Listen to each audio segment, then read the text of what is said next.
Superb! The neon sign for Miller's 24-hour deli flickered with a rhythmic hum, casting a bruised purple glow over the rain-slicked Brooklyn pavement. Inside, the air smelled of roasting coffee, floor wax, and the damp, metallic scent of a New York midnight. Erika Thompson adjusted the gold hoops in her ears and smoothed her apron. At 50, Erika didn't just walk, she presided. Her skin was the color of deep mahogany, lined only by the faint, elegant marks of a woman who had laughed often and suffered no fools. She was the neighborhood's heartbeat, the woman who knew whose son was in jail and whose daughter just got into Howard. The clock above the humming soda fridge ticked toward 11 p.m.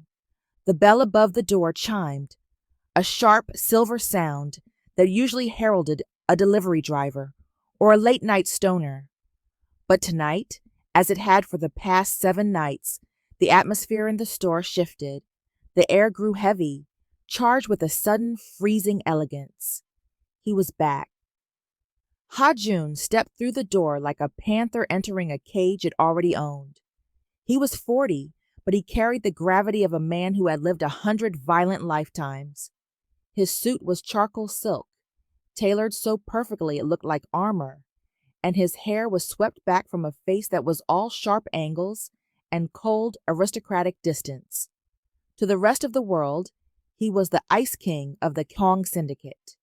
Here, he was just the man who bought the expensive sparkling water. He didn't look at the aisles. He didn't look at the cameras. He looked only at Erika. Before he could reach the counter, the peace was shattered.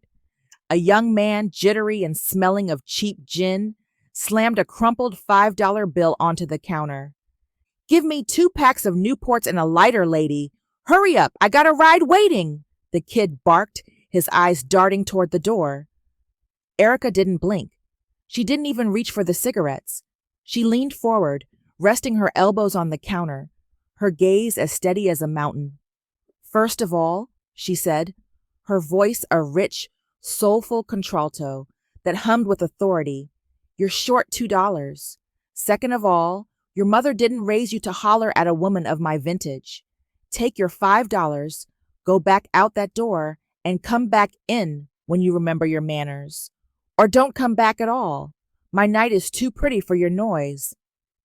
The kid opened his mouth to snap back, but then he caught sight of the man standing 3 feet behind him. Ha-Jun hadn't moved a muscle, but his aura had turned lethal. His hands were folded casually in front of him, yet there was a predatory stillness in his eyes that made the kid's blood turn to ice.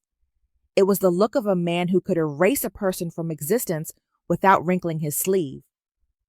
The kid grabbed his $5 and bolted. Erika exhaled a short, sharp laugh, the fireworks Ha-Jun had become addicted to. "Lord, the youth today," she muttered, shaking her head. She turned her attention to the man in the charcoal suit. He was harmless. You didn't have to scare the poor boy into a heart attack, you know. Ha-Jun stepped up to the counter. He placed a single glass bottle of Voss water on the linoleum. He didn't speak. He never did. But he looked at her. Really looked at her. He saw the fire in her eyes, the way her presence filled the cramped, dusty store until the walls felt like they were made of gold. "He was disrespectful," Ha-Jun said. His voice was a deep, low rasp, the sound of velvet dragged over stone. It was the first time he had spoken more than 2 words to her. Erika arched a perfectly groomed brow. "I can handle a little disrespect, honey. I've been doing it since before you were in long pants." Ha-Jun's lips didn't move, but his eyes, dark, obsidian depths, seemed to soften by a fraction of a millimeter. He was a man who commanded thousands, who moved billions with a phone call. Yet he felt a strange magnetic pull toward this woman behind a plexiglass shield. She was vibrant. She was real. She was the only thing in the city that didn't feel like a lie. "You should not have to handle it," Ha-Jun replied. He reached into his breast pocket, pulling out a crisp $100 bill. He slid it across the counter. "Keep the change, Erika." She froze, her hand hovering over the register. How do you know my name? I don't wear a tag. Hajun paused at the door. He turned his head just enough for the neon light to catch the sharp line of his jaw. I make it my business to know the names of things that interest me. He stepped out into the rain, leaving the scent of expensive sandalwood and cold winter air behind. Erika stood there, the $100 bill warm under her fingers, her heart doing a slow, heavy roll in her chest. She was 50 years old, and for the first time in her life, she felt like she had just been hunted by a king. The penthouse boardroom of the Manhattan Grand looked like a cathedral of glass, but by 9 p.m., it smelled like copper and adrenaline.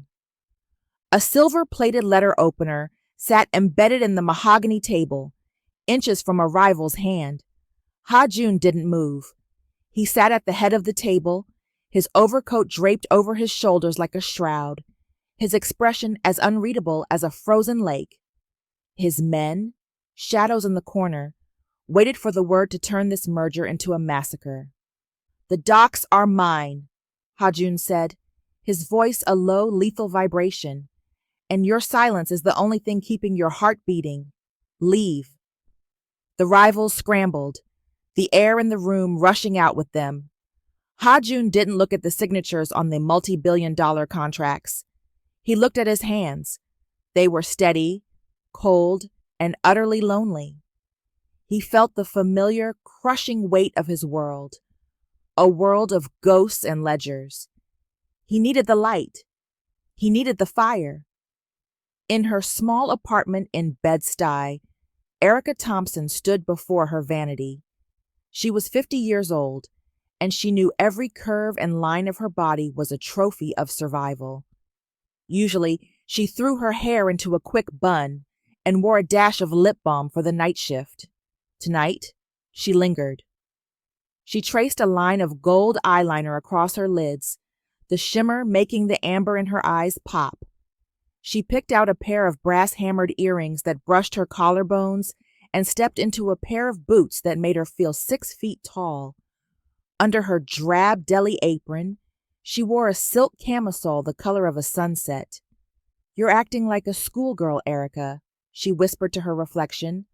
But as she caught the way her mahogany skin glowed under the bathroom light, she didn't care. For the first time in 20 years, she felt seen. Not as a mother, not as a neighbor, not as a cashier, but as a woman who could make a man like him stop breathing for a second. 11 p.m. The bell chimed. Erika was laughing, leaning over the counter as she told a joke to the local beat cop, her laughter filling the store like a warm melody. The cop left, and the air immediately changed. The temperature seemed to drop, the atmosphere sharpening. Ha-Jun walked in. He looked different tonight. His tie was loosened, a rare crack in his armor. There was a shadow of exhaustion in the hollows of his cheeks, and a dark, dangerous energy clung to him like smoke from a battlefield. He stopped at the counter. He didn't pick up the water. He just looked at her. His eyes swept over her. The gold on her lids, the way the silk peeked out from her apron, the defiance in her posture. His obsidian gaze burned with an intensity that made Erika's skin prickle. "You look," Ha-Jun started, his voice trailing off as he searched for a word in a language that didn't feel cold. "Stunning, Erika." Erika leaned on her elbows, her fireworks personality sparking despite the weight of his gaze. "You look like you've been through a war, honey. Who's winning, you or the world?" Ha-Jun let out a short, breathy sound, the closest thing to a laugh she'd heard from him. He reached out, his long, elegant fingers hovering just inches from hers on the counter. "Until 5 minutes ago, the world. Now, I think I am." The silence between them wasn't empty. It was a conversation. It was the language of two people who had spent their lives being the strongest person in the room, finally finding someone they could lean against. "You're a dangerous man, aren't you?" Erika asked softly. She didn't sound afraid. She sounded curious, like she was poking a sleeping lion just to see him growl. I am a man of many debts, Hajun replied, his voice dropping to a gravelly, intimate register. But tonight, I am just a man who cannot stop thinking about a woman in a Brooklyn deli. He reached out and finally closed the distance, his thumb grazing the back of her hand. The touch was electric. Ice meeting fire.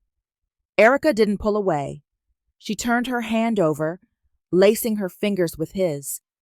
You're far from home, Hajun, she whispered.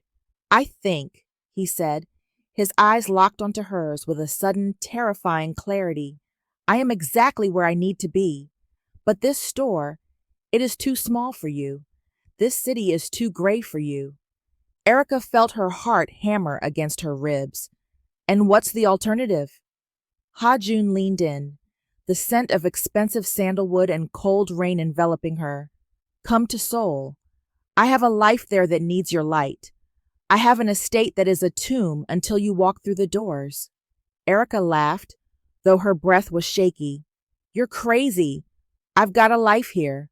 I've got bills. I will pay the bills. I will pay for the life, Hajun interrupted, his grip on her hand tightening. I want to see what happens when the Ice King brings the fireworks home. For a moment, the hum of the neon sign and the distant sirens of New York faded.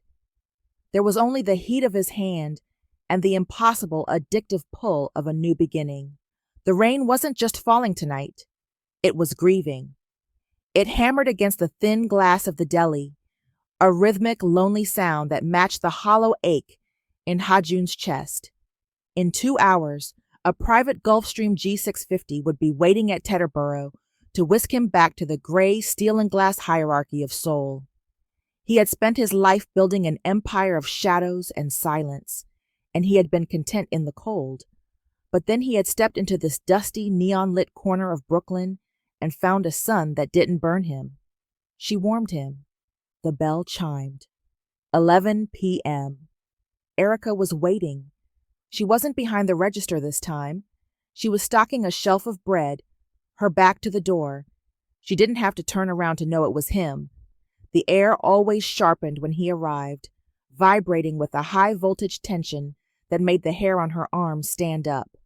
You're late, she said, her voice a low, smooth melody that cut through the sound of the rain. And you're leaving. Hajun stopped in the center of the narrow aisle. He looked out of place among the bags of potato chips and laundry detergent. A predator in a paper bag world. How do you know? Erika turned, wiping her hands on her apron. She looked at him with that knowing, soulful gaze that made him feel like a glass house. The suit is different. The watch is different. And your eyes, they look like you're already 10,000 miles away.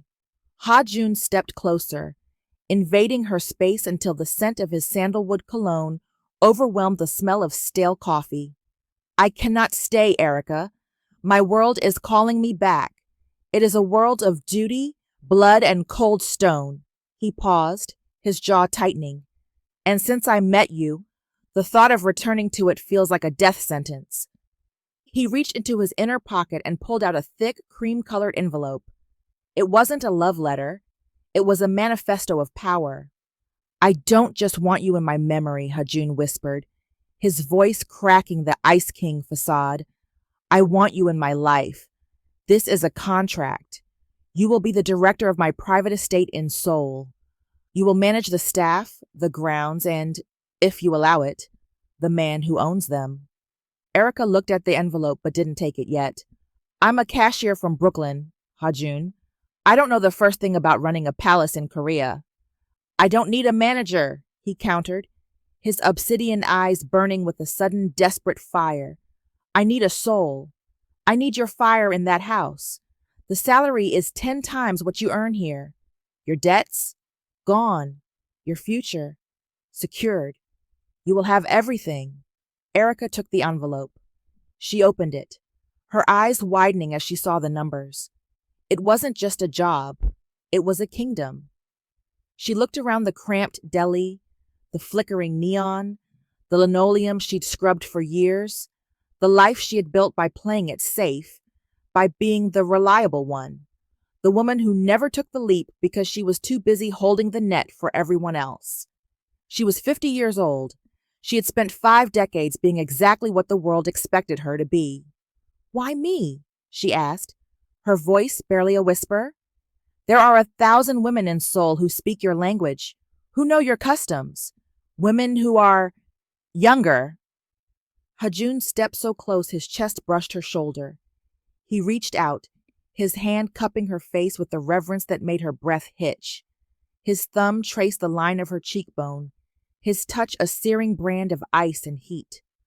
"They are all shadows," he said. "You are the fireworks. I have spent 40 years in the dark, Erika. I am not going back. Come to Seoul. Be my light. Be my trouble. Just come." Erika looked at the man before her. Dangerous, powerful, and utterly undone by her. She thought of the adventure she'd never had, the colors she'd never seen, the passion she'd never allowed herself to feel. She felt the fireworks inside her chest ignite, a brilliant, terrifying explosion of yes. "I don't bow to anyone, Hajun," she warned, a spark of Brooklyn defiance in her eyes. "Not even kings." A slow, predatory, and incredibly rare smile spread across Hajun's face. He leaned down, his lips ghosting over hers. "I am counting on it." "Then pack your bags, Ice King," Erika breathed against his lips. "Brooklyn is coming to Seoul." The private jet had been a dream of champagne and heated leather, but as the sleek black sedan pulled through the towering obsidian gates of the Kang estate in the hills of Gyeongbuk-dong, reality hit Erika Thompson like a bucket of ice water. This wasn't a house. It was a fortress of glass and steel, perched over the neon-veined valley of Seoul like a predator's watchtower. When the car door opened, a line of 6 people, all dressed in identical, razor-sharp black uniforms, bowed in perfect, terrifying unison. The silence was so heavy, it felt like a physical weight. "Welcome home, Chairman," they intoned as one. Erika stepped out, her Brooklyn tough exterior momentarily faltering as she took in the sheer scale of the opulence. The air up here smelled of pine needles and ozone. She felt like a splash of vibrant color in a world of grayscale. She was still wearing her favorite denim jacket over a bold, mustard yellow dress, her curls defying the humidity and her gold hoops catching the afternoon sun. Ha-Jun stepped out after her. The moment his feet hit the pavement, his posture changed. The man who had leaned on her deli counter in New York vanished. In his place stood a monarch. His face was a mask of cold granite, his eyes shielded by dark glasses. "Mrs. O," Ha-Jun said, his voice cutting through the silence like a blade. A woman with hair pulled back so tight it looked painful stepped forward. She was the head of the household, and her eyes, as they swept over Erika, were filled with a clinical, icy disapproval. "The guest quarters are prepared, Chairman," Mrs. O said, her Korean formal and sharp. She didn't look at Erika's face. She looked at her boots. "We did not expect such a presence." Erika felt the sting, but she didn't shrink. She never shrank. She walked right up to Mrs. O, extending a hand that was decorated with a single, elegant gold ring. "I'm Erika, and presence is exactly what you're going to get, honey. Nice to meet you." Mrs. O stared at the hand as if it were a strange, exotic insect. She didn't take it. She simply bowed again, a shallow, insulting gesture, and turned to the staff. "Take the bags. Be silent." Inside, the estate was a masterpiece of minimalism. Every surface was marble or glass. There were no family photos, no clutter, no noise. It was a tomb for a living king. As they walked toward the grand staircase, Erika caught Ha-Jun's arm. "Hey, Ice King, you want to tell me why your staff looks like they're waiting for a funeral? And why nobody's allowed to talk?" Ha-Jun stopped. He looked at her hand on his sleeve, then up at her. For a split second, the coldness in his eyes flickered, the ghost of the New York nights appearing behind the mask. He was struggling. He had spent 20 years perfecting this wall of professional detachment, but Erika was a wrecking ball. "This is how things are done here, Erika," he said, his voice low. "Order is safety. Silence is respect. You are in my world now." "Your world is freezing, Hajun," she whispered, stepping into his personal space. The scent of his sandalwood cologne was the only familiar thing in this strange land. "Don't think you can bring me all the way across the ocean and then hide behind that suit. I know the man who likes 5-cent lemon drops." Ha-Jun's jaw tightened. He could feel the eyes of his staff on them, the whispers that would surely start among the syndicate's lower ranks. He was supposed to be untouchable, but the way Erika looked at him, with heat, with challenge, with life, threatened to burn his carefully constructed empire to the ground. "You have your duties," he said, his voice regaining its steel as he pulled his arm away. "Mrs. O will show you the estate. I have meetings until midnight. Do not wander." He walked away, his footsteps echoing like gunshots on the marble. Midnight came and went. Erika couldn't sleep.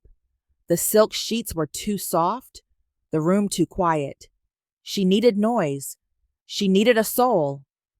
She wandered down to the kitchen, a cavernous space of stainless steel. She found a young girl, barely 20, scrubbing a floor that was already spotless. The girl jumped when she saw Erika, dropping her brush and bowing frantically. "Whoa! Whoa! Stop that!" Erika said, reaching down to grab the girl's shoulders. "What's your name, sugar?" The girl looked terrified. "Jihu, ma'am." "Well, Jihu, I'm starving, and I bet you are too. Is there any of that kimchi left? And maybe some eggs? Back in Brooklyn, we don't scrub floors at 1 a.m. without a snack." Erika didn't wait for permission. She pulled up a stool, cracked an egg, and started talking. She told Jihu about the subway, about the deli, and about how she once chased a shoplifter for 3 blocks in heels. Slowly, the girl's shoulders dropped. A tiny, hesitant smile touched her lips. For the first time, the fortress felt like a home. "What is this?" The voice was a thunderclap. Hajun stood in the doorway, his coat off, his white shirt unbuttoned at the collar. He looked at his elite maid eating eggs with a commoner, and he looked at Erika, who was laughing with a mouthful of rice. The Ice King was failing. He was supposed to be angry. He was supposed to maintain the hierarchy. But as he watched Erika, vibrant, warm, and utterly unbothered by his power, he felt a terrifying, addictive surge of love. "I told you not to wander," he said, but the bite was gone from his voice. Erika wiped her mouth and smirked. "And I told you I don't bow to kings. Want some eggs, Hajun? Or are you too busy being powerful to eat?" Hajun looked at the girl, who scurried away, and then he looked at Erika. The silence between them grew thick, but it wasn't the cold silence of the estate. It was the heavy, electric silence of the New York night. He walked toward her, his eyes dark with a hunger that had nothing to do with food.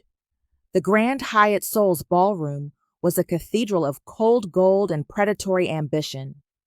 This was the Emerald Gala, the annual gathering where the titans of Korean industry and the shadows of the underworld rubbed silk-clad shoulders. Ha-Jun stood near the champagne fountain, his presence creating a 6-foot radius of empty space. He was a monolith in a midnight blue tuxedo, his face an impenetrable mask of boredom.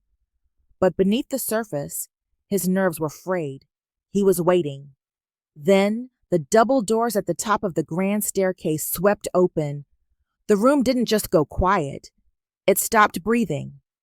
Erika Thompson stepped into the light, and for the first time in the history of the Kang Syndicate, the Ice King looked vulnerable. She wore a custom-made gown of molten gold silk that clung to her 50-year-old curves like a second skin. It featured a daring slit that showed off her toned legs and a backless cut that highlighted the smooth mahogany expanse of her skin. Her hair was styled in an elegant updo, and she wore the brass-hammered earrings from Brooklyn, her only piece of home. She wasn't just a guest, she was a solar flare in a room full of dying stars. As she descended, Ha-jun met her at the base of the stairs. He didn't offer a polite nod. He reached out, his hand settling firmly on the small of her back, a gesture of absolute possession that sent a ripple of shocked whispers through the crowd. "You are going to start a war in that dress," he murmured, his voice a low vibration that only she could hear. "Good," Erika whispered back, her eyes sparking with the fireworks he loved. "I was getting bored of your quiet house, Ha-jun." For an hour, Erika played the part of estate manager with a sharp-witted brilliance that left the elderly director stammering. She navigated the treacherous waters of Korean etiquette with the street smarts of a woman who had handled Brooklyn's toughest, using her warmth to disarm the cold. But then came Director Park. Park was a high-ranking member of the rival Beck clan, a man who built his reputation on cruelty and old-world prejudices. He approached them, smelling of expensive scotch and malice. He didn't look at Ha-jun. He looked at Erika, his eyes traveling over her with a disgusting, slow deliberateness. "The chairman's tastes have become exotic," Park said in English, his voice loud enough to carry. He chuckled, a wet, oily sound. "I didn't realize the Kang Syndicate was recruiting its managers from the streets of New York. Tell me, Erika, does the job require you to be in the chairman's bed or just his kitchen? At your age, I imagine the kitchen is safer." The ballroom went deathly silent. Erika's smile didn't falter, but her eyes turned to Flint. She opened her mouth to deliver a Brooklyn-style verbal execution, but she never got the chance. The crack happened. In a blur of motion too fast for the human eye to follow, Ha-jun moved. He didn't punch Park. He stepped into the man's space, his hand shooting out like a viper to seize Park's right hand, the one holding a crystal tumbler. Ha-jun squeezed. The sound of the glass shattering was followed immediately by the sickening crunch of bone. Park let out a strangled, high-pitched scream as he was forced to his knees. Ha-jun didn't let go. He leaned down, his face inches from Park's, his expression so devoid of humanity, it was terrifying. "You breathed near her," Ha-jun whispered, his voice sounding like shifting tectonic plates. "You thought a thought about her, and then you spoke it." "Ha-jun, stop!" Erika gasped, reaching for his arm. He didn't stop. He twisted Park's mangled hand further. "If you ever look in her direction again, if you even dream of her name, I will not just break your hand. I will erase your entire bloodline from the soul registers. Do you understand?" Park sobbed a desperate yes, and Ha-jun tossed him aside like a piece of trash. He pulled a silk handkerchief from his pocket, wiped the blood and glass from his hand, and turned back to the room. The elite of Seoul backed away in terror. The Ice King hadn't just cracked, he had shattered, revealing the monster underneath. Minutes later, Ha-jun dragged Erika toward a private balcony, the cold night air hitting them like a slap. He was vibrating with a dark, violent energy, his chest heaving. "Are you okay?" he demanded, his hands gripping her shoulders, his eyes searching her face for any sign of trauma. Erika looked at him, really looked at him. She saw the blood on his cuff and the terrifying raw protectiveness in his gaze. She realized then that this wasn't just a romance. This man didn't just love her. He worshipped her with a violence that was both exhilarating and frightening. "You almost killed him, Ha-jun," she said softly, her heart hammering against her ribs. "He insulted you," Ha-jun growled, his forehead dropping to rest against hers. "I have spent 40 years building a world where nothing touches me. And then you walked into it. Now, everything touches me. If you are hurt, I am destroyed. I cannot control it, Erika.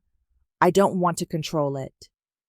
Erika reached up, her fingers trembling as she traced the line of his jaw.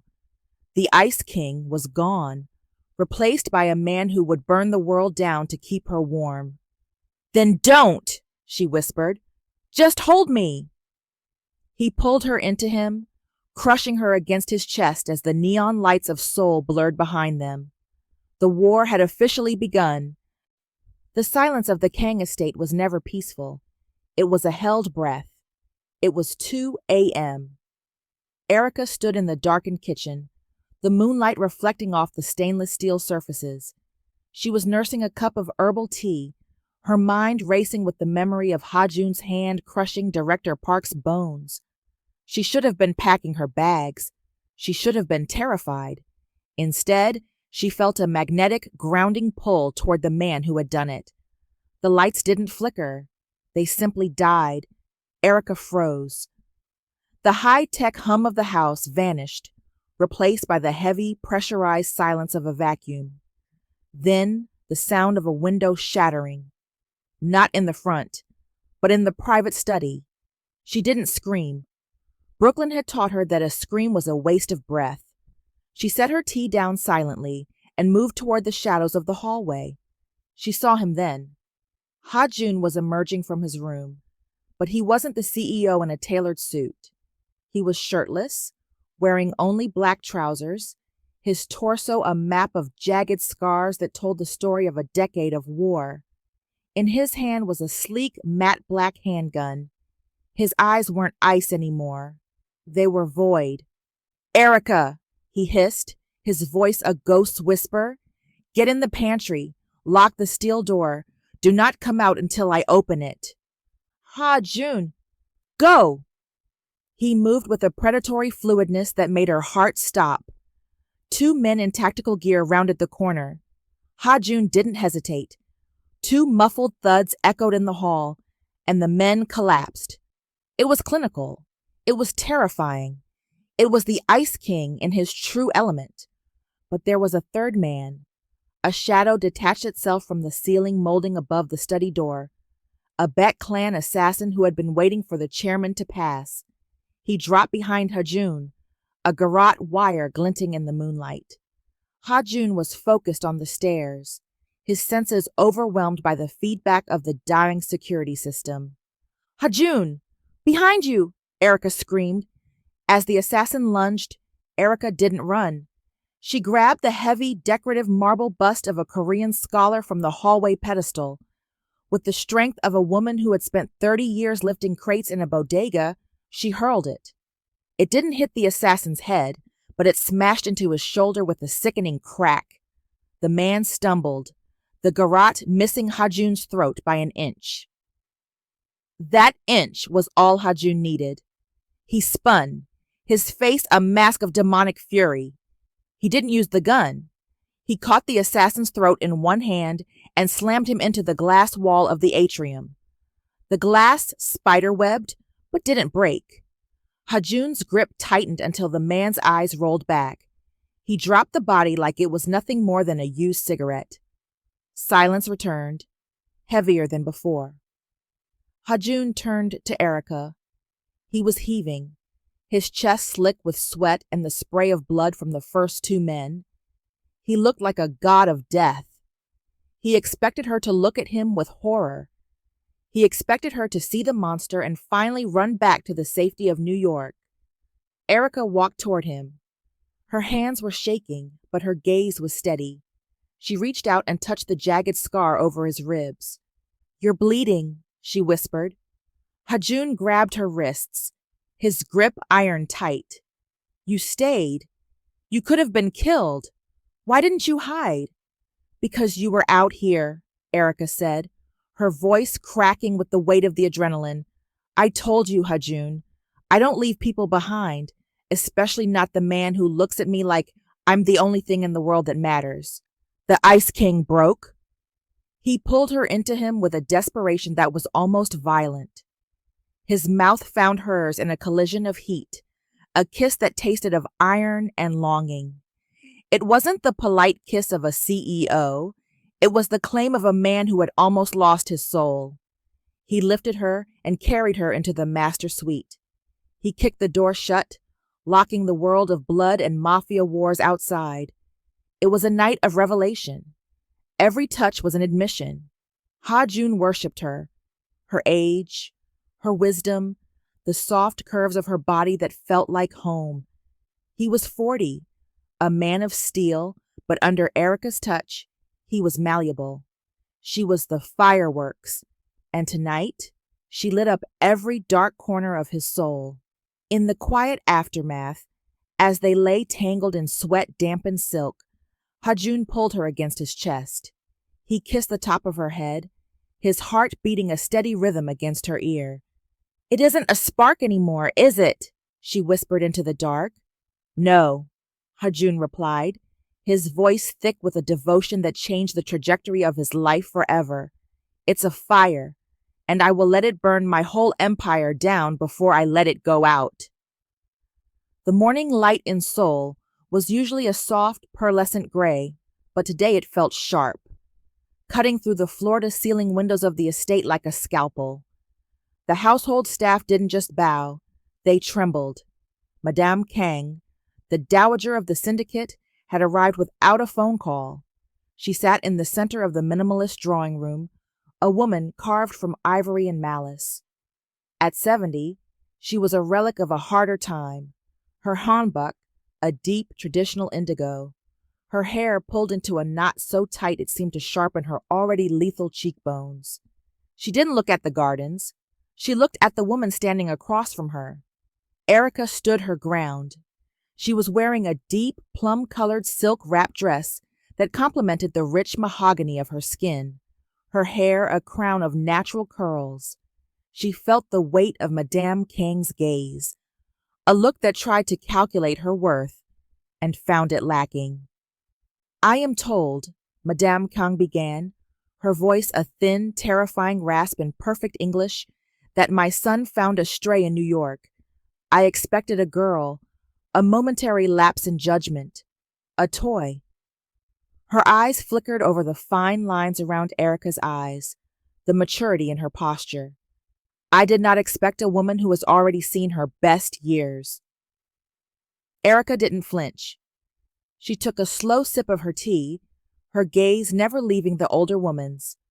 "Funny," Erika said, her Brooklyn lilt smooth and dangerous. "Ha-Jun told me his mother was a woman of tradition. I didn't realize that tradition included being rude to a guest in your son's home. In my neighborhood, we call that having no home training." Madame Kang's teacup clattered against the saucer. The air in the room turned brittle. "You are a ghost in this house, Miss Thompson. You do not speak the language. You do not understand the blood that paid for these floors. You are a 50-year-old cashier from a city of dirt. You are an interruption to a lineage that goes back centuries." Madame Kang reached into her silk sleeve and pulled out a small lacquered box. She set it on the table and pushed it toward Erika. Inside was a bank draft. The number of zeros was enough to buy a block of Manhattan real estate. "Take it," Madame Kang commanded. "Go back to your little shop. Find a man of your own kind, of your own age. Leave my son to the woman we have chosen for him, a woman who can give him the heirs the syndicate requires." Erika looked at the check. She didn't touch it. Instead, a slow, melodic laugh bubbled up from her chest. The fireworks that at first captivated Ha-Jun. It was a sound of pure, unadulterated amusement. "You think this is a movie, honey?" Erika leaned forward, her amber eyes burning. "You think you can just write a check and erase the way your son looks at me? You can't buy what isn't for sale. I didn't come here for his money. I have my own hands and my own heart. I came here because Ha-Jun was freezing to death in this museum of yours, and I'm the only one who knows how to light the fire." She pushed the box back across the marble table. "Keep your change, madame. You're going to need it to pay for the wedding flowers." "Erika!" The voice was a low growl from the doorway. Ha-Jun stood there, his suit jacket off, his sleeves rolled up to reveal the tattoos that marked him as the king. His face was a mask of conflicting agonies. "Mother," he said, bowing deeply, a habit of blood duty that made Erika's heart ache. "You should not be here." "I am where I must be," Madame Kang snapped in Korean, her voice rising. "You would throw away the Beck merger? You would throw away our standing for this foreigner? She is old, Haejun. She is a dead end for our bloodline. Look at her. She does not belong in our world." Haejun looked at Erika. He saw the fire in her eyes, the way she stood tall even under the weight of his mother's centuries of hate. Then he looked at his mother, the woman who had raised him to be a weapon. "She is not a dead end," Haejun said, his voice trembling with a rare, raw emotion. "She is the destination. If the syndicate cannot accept the woman I love, then the syndicate will have to learn to live without its king." The silence that followed was deafening. Madame Kang stood, her face pale with fury. "You choose a cashier over your crown? You will trigger a war, Haejun. The elders will not stand for this." "Let them come," Haejun replied, stepping to Erika's side and lacing his fingers through hers. "They'll find that I'm much harder to kill when I actually have something worth living for." As Madame Kang swept out of the room, her shadow lingering like a curse, Haejun pulled Erika into his arms. He was shaking. "I'm sorry," he whispered into her hair. "I'm so sorry." Erika pulled back, cupping his face. "Don't be sorry, Ice King. You just told the world who you are. Now, how about we get ready for that war?" The rain in Incheon was different from Brooklyn. It tasted of salt, diesel, and the impending end of the world. Erika woke up with a pounding headache and the metallic tang of zip ties against her wrists. She wasn't in the glass fortress anymore. She was in a hollowed-out shipping container, the air thick with the smell of stagnant seawater and wet rust. The door groaned open, spilling a harsh, industrial floodlight into her eyes. A man stepped in. Lieutenant Jin, the Beck clan's most ruthless enforcer. He looked at Erika not as a woman, but as a deed to the most lucrative shipping lanes in the East Sea. "The Ice King is losing his mind," Jin said, his English clipped and mocking. "He has halted all operations. He is tearing Seoul apart looking for you. It's pathetic. A man of his stature, brought to his knees by a cashier." Erika didn't tremble.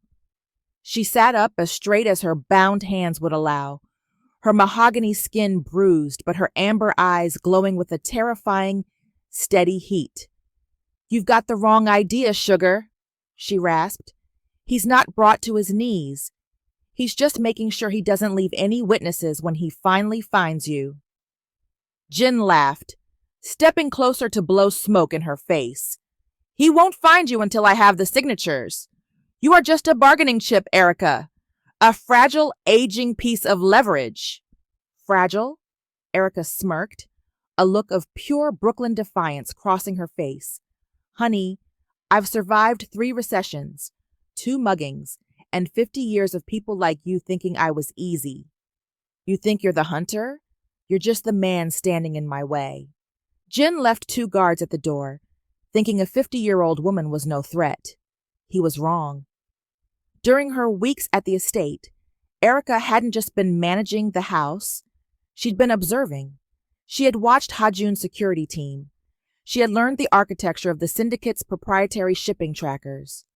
She knew that every high-end Beck Clan container was equipped with an emergency GPS override, a ghost signal used for smuggling.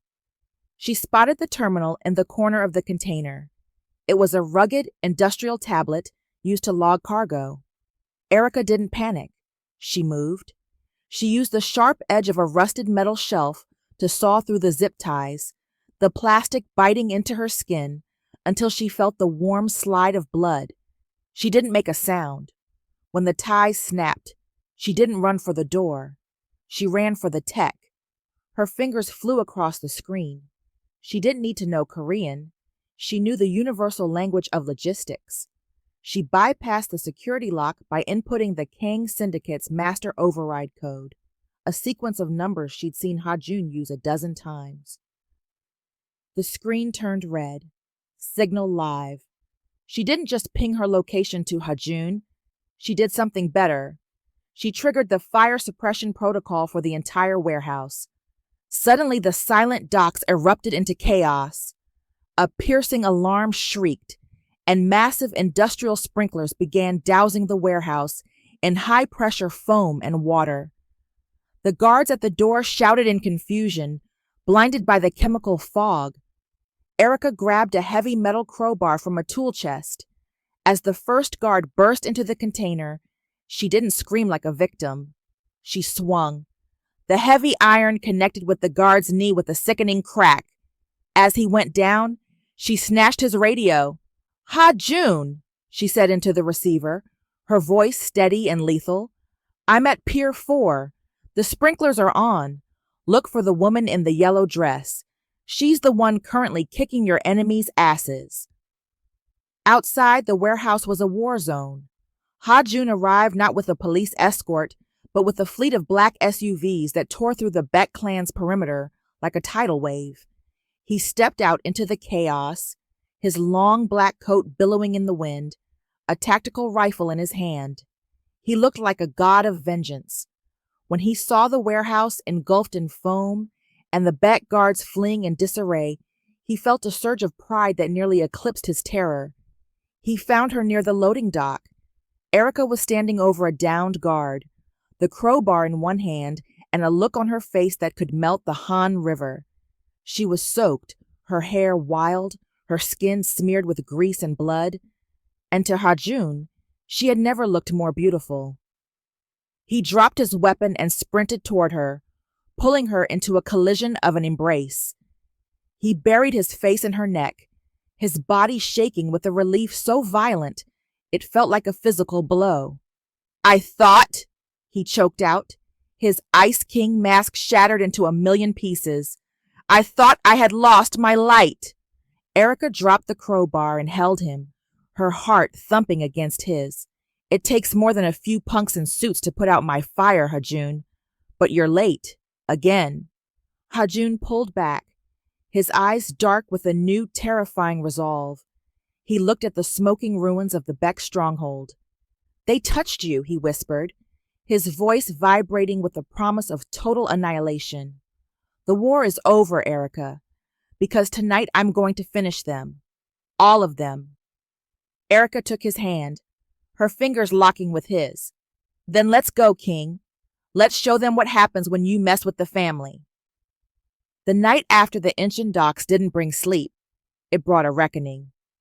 Seoul was bathed in a bruised purple twilight as a convoy of black armored SUVs tore through the city, heading toward the Council of Shadows, the ancestral mountain estate where the syndicate's elders met to dictate the fate of the underworld. Inside the lead car, Ha-Jun was a statue of lethal intent. He had traded his tactical gear for a suit of charcoal wool, so dark it looked like a shadow. His knuckles were still bruised, and his eyes were hollowed out by a terrifying singular focus. Beside him sat Erika. She wore a gown of deep emerald velvet, the high collar framing her face like a queen's mantle. Her wrists were bandaged under silk gloves, but her gaze was as steady as a heartbeat. "They will expect you to apologize," Ha-Jun said, his voice a low, jagged rasp. "They will expect me to offer a sacrifice for the chaos I caused at the docks." Erika reached over, her gloved hand covering his. "And what are you going to give them, Ha-Jun?" He turned to her, and for a second, the Ice King mask slipped, revealing a man who had stared into the abyss of losing her and decided to become the abyss itself. "I am going to give them a choice, evolution or extinction." The council chamber was a masterwork of ancient wood and modern surveillance. 12 elders, men who had survived decades of bloodshed, sat in a semicircle of carved ebony. At the center sat Madame Kang, her face a frozen mask of betrayal. When the heavy door swung open, The room didn't just go silent. It went cold. Hajun walked in, but he didn't stop at the traditional distance of a subordinate. He walked straight to the center, and to the collective gasp of the room, he pulled out the chair beside him for Erika. "Sit," he told her, his voice echoing off the vaulted ceiling. "Hajun," one of the elders barked, slamming a hand on the table. "This is a sanctum of blood and tradition. You bring a foreigner into the heart of our operations? After you decimated the Beck clan without our permission? You have overstepped." Hajun didn't look at the man. He looked at his mother. The Beck clan touched what was mine. In doing so, they signed their own death warrants. I didn't decimate them for the syndicate. I did it for her. Madame Kang stood, her voice trembling with fury. "You admit it? You admit you are compromised by a woman who doesn't even belong to our soil?" "I am not compromised," Hajun said, stepping forward. The air in the room seemed to vibrate with his presence. "I am finally awake. For 40 years, I played your game. I was the Ice King you built to keep your seats warm. I lived in a world without color, without heart, and without hope. And I would have died that way if I hadn't met Erika Thompson." He turned to the room, his obsidian eyes sweeping over the most dangerous men in Asia. "She is the fireworks. She is the only reason I haven't burned this entire organization to the ground for the way you've treated her. You call her a foreigner. I call her my queen." A low murmur of shock rippled through the elders. No one spoke like this. No one challenged the lineage. "From this moment forward," Hajun continued, his voice dropping to a register of absolute terrifying authority, "the syndicate changes. We are moving our assets out of the shadows. We are legitimizing the shipping lanes. And Erika will oversee the transition of the estate and the family's public image. She is not a manager. She is my partner. In the boardroom, in this chamber, and in my bed." "You cannot do this," Madame Kang hissed. "The family will never accept her." Hajun reached into his pocket and pulled out a heavy, ancient signet ring, the symbol of the supreme chairman. He didn't put it on. He held it over the center of the table. "Then the family has a choice," Hajun said, his gaze as sharp as a razor. "You can swear loyalty to me and to the queen I have chosen, and we will lead the syndicate into a new era of wealth and peace. Or you can stand against us." He paused, a predatory glint in his eye.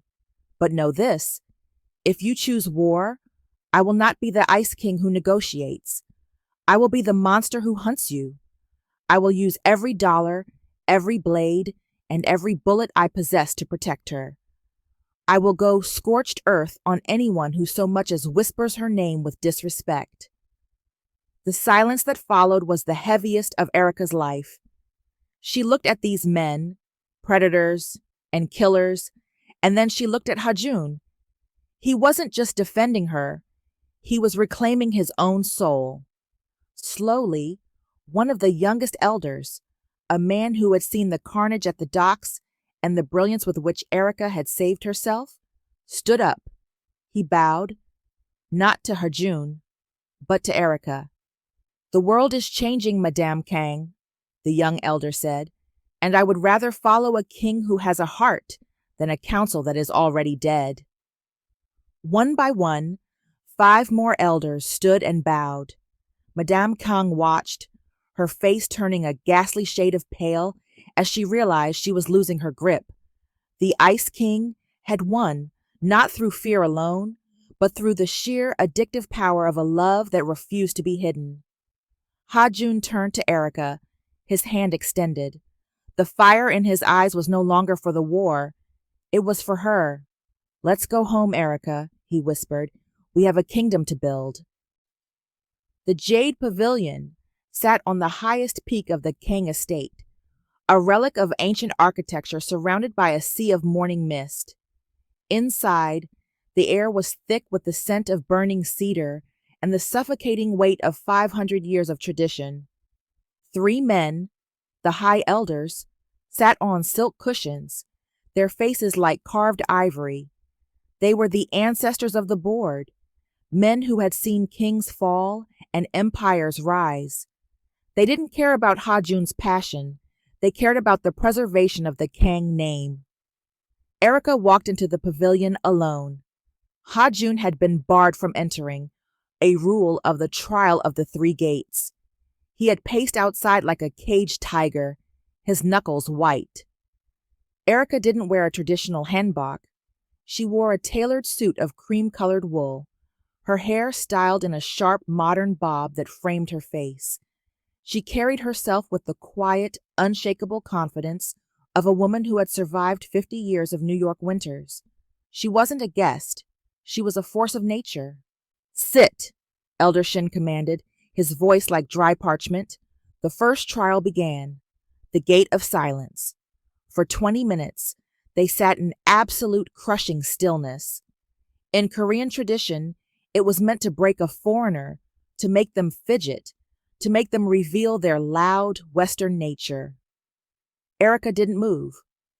She leaned back slightly, her amber eyes fixed on a single painting on the wall. She used the breathing techniques she'd learned during long, double shifts at the deli when the line was out the door and the radiator was clanking. She didn't just endure the silence, she owned it. Finally, Elder Shin spoke. "You are older than our chairman. You are from a culture of chaos. What could you possibly offer a house that values youth for its heirs and silence for its peace?"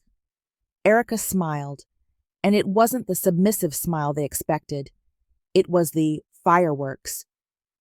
"You talk about youth like it's a virtue," Erika said, her voice rich and steady. "But youth is just a lack of scars. I've spent 50 years watching people. I've seen the way a neighborhood breathes. I've seen how men crumble when they lose $1, and I've seen how they lie when they're scared. Ha-jun doesn't need a flower to sit in his garden. He's the Ice King. He's already frozen. He needs someone who knows how to survive the cold. He needs a woman who has already lived, so he can finally start living himself." The second trial. The gate of the worthless asset. Elder Back pushed a ledger across the low table. It was the record of a failing shipping district in Busan, rife with union strikes and internal theft. "The syndicate's law says we burn the district to save the line. We cut the workers loose and seize the land. What say you, manager?" Erika glanced at the numbers, but she looked deeper. She saw the human cost. You're looking at these people like they're entries in a book. That's why they're striking. They don't fear your fire. They're already burning. In Brooklyn, if you want a block to thrive, you don't fire the baker. You make him a partner. You give them a stake in the success, and they'll guard your ships better than any mercenary you hire. You call it a worthless asset. I call it a missed opportunity for loyalty. The elders exchanged a glance. It was a radical shift from the scorched earth policy of the mafia, but it was smart. It was the wisdom of the street applied to the boardroom. The final trial, the gate of blood. Elder Choi, the oldest and most bitter, leaned forward. "You cannot give him a child easily. The lineage ends with you. To the Kong Syndicate, a woman without an heir is a room without a door. Why should we allow our king to walk into a dead end?" The air in the room turned freezing. It was the ultimate insult. Erika stood up. She didn't bow. She walked to the window, looking out at the sprawling, neon-lit city of Seoul below. "You think a legacy is just blood?" Erika turned back, her eyes flashing with a terrifying, soulful fire. "I am 50 years old. I'm at the peak of my power. I have more wisdom in my pinky finger than a 20-year-old bride has in her whole body.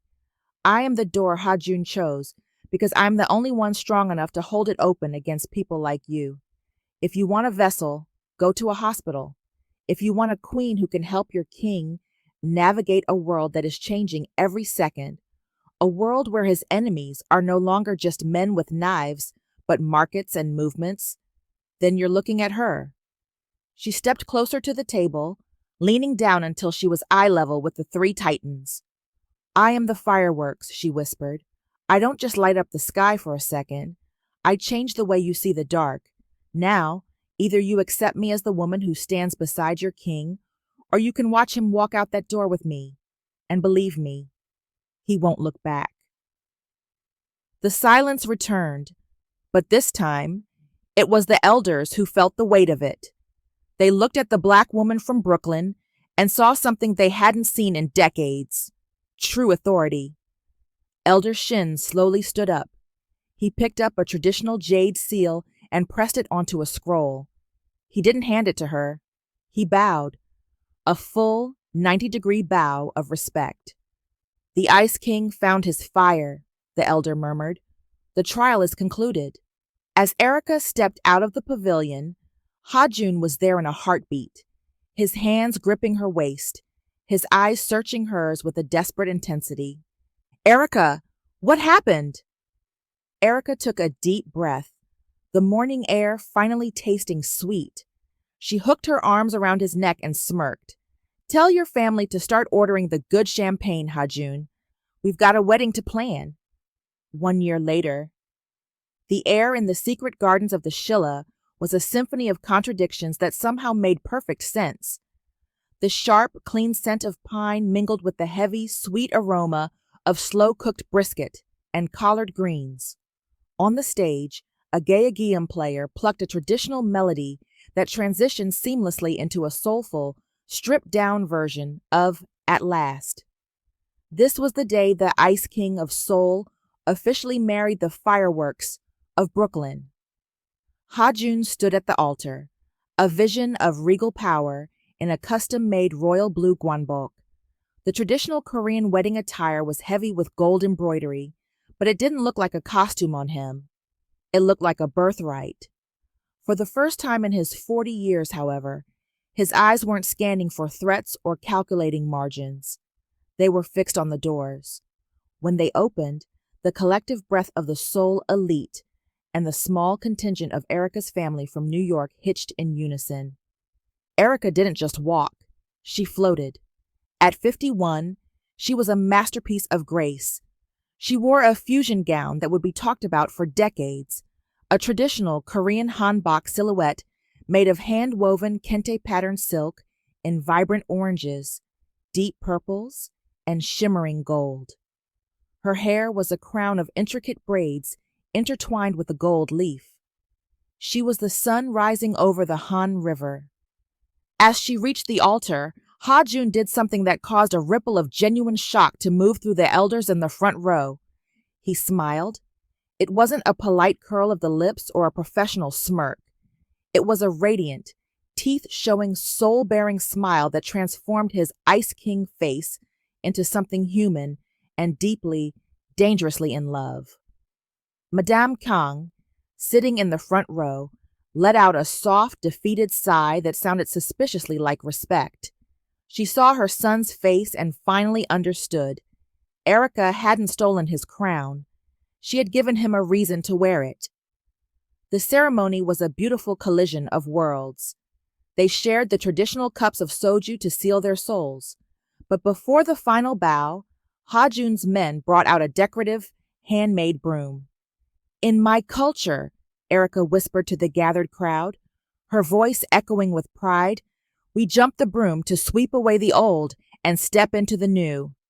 Ha-jun took her hand, his grip firm and protective. Together, the Mafia King and the Brooklyn Queen leaped over the straw, their landing met with a roar of ace from her family and a dignified rhythmic clapping from his. The reception was a blur of neon lights, jazz, and the best fusion food the world had ever tasted. Erika danced until her feet ached, laughing as she taught Ha-jun's most lethal lieutenants how to electric slide. But as the clock struck midnight, the fireworks began to dim. Erika felt a sudden, sharp wave of vertigo. The room didn't just spin, it tilted. The scent of the expensive lilies on the tables, which had been lovely an hour ago, suddenly turned her stomach into a knot of cold lead. Erika! Ha-jun was at her side in a heartbeat, his hand steadying her elbow. "You're pale. Is it the heat?" "I'm fine, honey," she lied, pressing a hand to her chest. "Just a lot of excitement for a woman my age. I think that last glass of champagne didn't sit right." But as she tried to step forward, a cold sweat broke across her brow. The nausea was violent and sudden. She barely made it to the private bridal suite before she was doubled over. Ha-jun was frantic, calling for the family's private physician, his voice booming through the halls with the old, terrifying authority. "Get the doctor! Now!" 10 minutes later, in the quiet of the silk-lined suite, Dr. Choi emerged from his examination. He looked at Ha-jun, then at Erika, who was sitting on the edge of the bed, feeling unusually ill. A deep, heavy exhaustion she hadn't felt in decades. "Is it her heart?" Ha-jun demanded, pacing the room like a wolf. "Is it the stress? If the elders caused this—" "Chairman," Dr. Choi interrupted, his voice hushed with a disbelief that bordered on awe. "I have run the preliminary blood panels with the mobile unit. I had to check them 3 times because, statistically, at 51, this is a medical impossibility." Erika looked up, her heart hammering against her ribs. "What is it, Doc? Just tell me." Dr. Choi stepped forward, bowing deeply to Erika, not as the estate manager, but as a mother. "Madame, you aren't ill. Your body is simply reacting to the massive hormonal shift of a successful conception. You are nearly 8 weeks pregnant." The silence that followed was absolute. Ha-jun stopped mid-stride. He looked at Erika's flat stomach, then back at her face. The man who could command armies and move billions was speechless. Tears, hot and unbidden, welled in his obsidian eyes. Erika sat frozen. She was 51 years old. She had never been married. She had never been pregnant. She had accepted a long time ago that her legacy would be her neighborhood and her work. She looked at Ha-jun, and a slow, miraculous smile spread across her face, a firework of pure, impossible joy. "Well, Ice King," she whispered, her voice trembling, "I told you I'd bring some life into this house. I just didn't think I'd bring a whole new person." Ha-jun fell to his knees before her, burying his face in her lap and sobbing with a relief and wonder that shook his entire frame. They had their kingdom, they had their peace, and now, against every law of science and age, they had their heir. The air in the Kang Syndicate's new glass and titanium headquarters didn't smell of stale cigar smoke and fear anymore. It smelled of expensive espresso, fresh lilies, and the unmistakable electric hum of a world being rebuilt. 1 year had passed since the miracle in the bridal suite. Erika Thompson-Kong walked through the executive floor with the effortless command of a woman who had once run a Brooklyn block and now governed an empire. She wore a power suit of burnt orange silk, her silver-streaked curls flowing freely, a sharp contrast to the rigid, black-suited guards who bowed, not out of duty, but out of a genuine, terrified respect. She was the heart of the syndicate. While Ha-jun managed the steel, the shipping logistics, the security, and the silent enforcement of their borders, Erika managed the soul.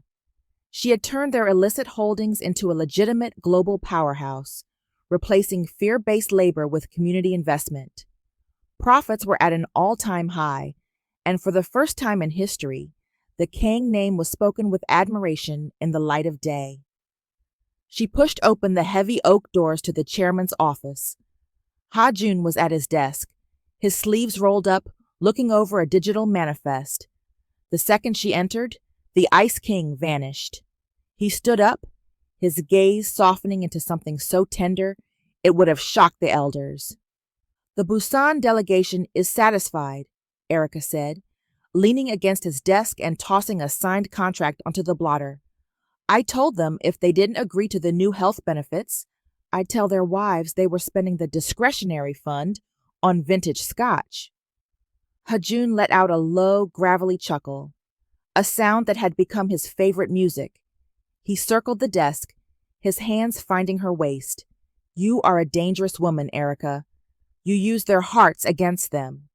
I use the truth against them, honey, she whispered, pulling him closer. There's a difference. The silence of the penthouse was interrupted by a soft, rhythmic chime from the nursery monitor. They walked together toward the room at the end of the hall, a space of warm wood, soft cream fabrics, and hand-painted murals of both the Brooklyn Bridge and the Namsan Tower. Inside the crib lay Isaiah Kang Jun. He was 6 months old, a miracle of biology and timing. He had his mother's rich mahogany skin and his father's sharp obsidian eyes that were currently wide open and curious, staring at the mobile of gold stars circling above him. Hajun reached down, his large, calloused hand, the same hand that had broken bones to protect his legacy, delicately scooping up the infant. The sight was the ultimate firework. The most dangerous man in Asia, completely undone by a 7-pound boy. He has your stubbornness, Hajun murmured, as the baby gripped his thumb with surprising strength. And he has your nose, Erika countered, leaning her head on Hajun's shoulder. Poor kid, he's going to be breaking hearts from Seoul to New York. He will not just break hearts, Hajun said, his voice turning solemn. He will lead. He is the bridge, Erika. He is the first of us to be born into a world of light. Later that night, the city of Seoul lay spread out beneath them like a carpet of fallen stars. They stood on the wrap-around balcony of their penthouse, the wind whipping Erika's silk robe and Hajun's loosened tie. The neon signs flickered in the distance, vibrant greens, hot pinks, and icy blues.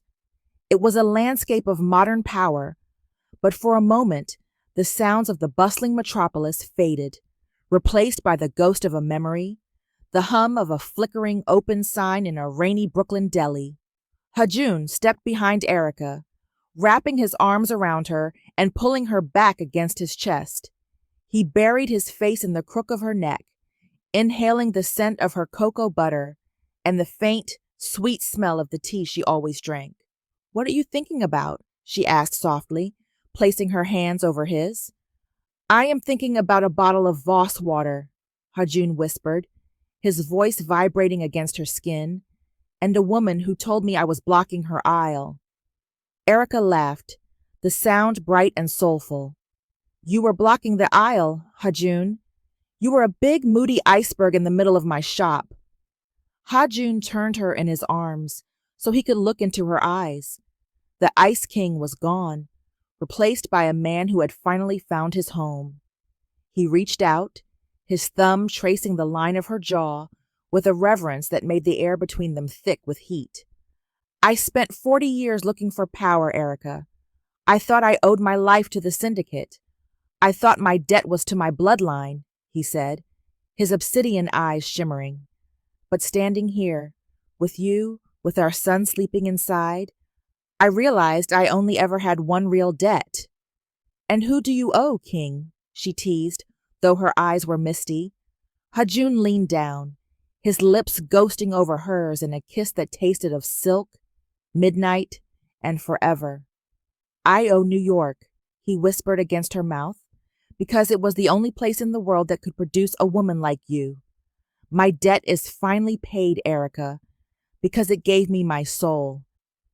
As the fireworks of the city's light show began to erupt in the distance, celebrating a national holiday, the two of them stood locked in an embrace, the king and his queen, two worlds finally, perfectly and unbreakably united.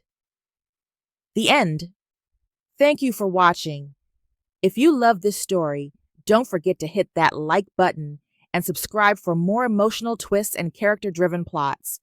And if you're ready for the next story, make sure to turn on notifications so you never miss an update. Until next time, keep believing in love that defies all odds.